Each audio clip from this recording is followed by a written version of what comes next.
Dear mariners, welcome to my channel The Sailing Beast. Please like, share and subscribe. And don't forget to hit the bell icon for updates on upcoming videos. Question: avoidance of false distress message.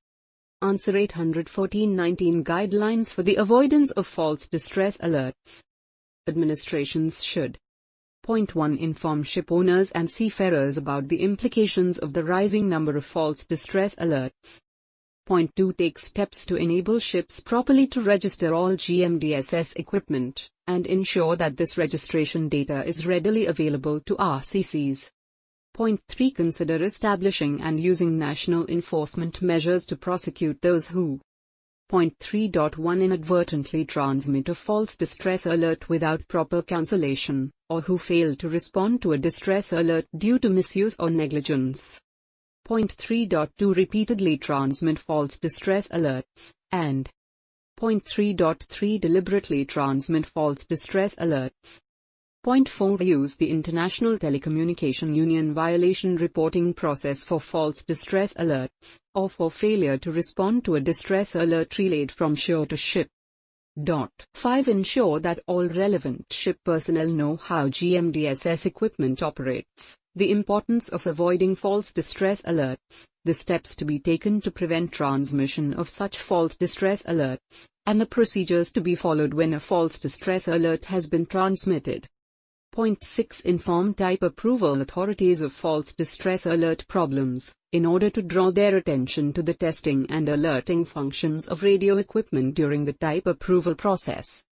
Point 7. Urge companies installing radio equipment to ensure that relevant ship personnel are made familiar with the operation of the installed equipment.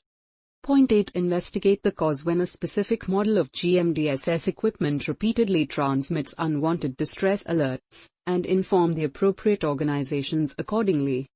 Point 9. Ensure that surveyors and inspectors are informed about GMDSS equipment, and particularly about how to operate and test it without transmitting a false distress alert, and Point 10. Require that GMDSS radio operators be appropriately certificated. 2. Manufacturers, suppliers and installers should.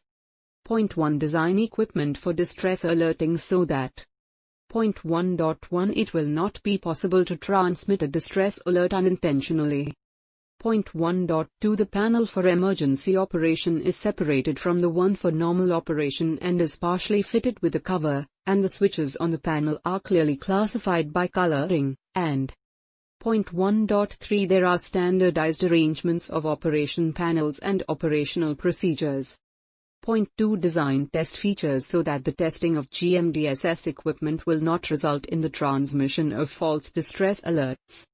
Point 3. Ensure that any distress alert activation is indicated visually or acoustically, or both, and shows that the equipment is transmitting a distress alert until manually deactivated. Point 4. Ensure that the satellite APRB position on board, installations, including the release and activation mechanisms, and handling procedures preclude unwanted activation. Designing the APRB so that when it is out of its bracket it must also be immersed in water to activate automatically, and so that, when operated manually, a two-step activation action is required. 5. Provide clear and precise operational instructions that are easy to understand. Maintenance and operational instructions should be separated, and should be written both in English and in any other language deemed necessary.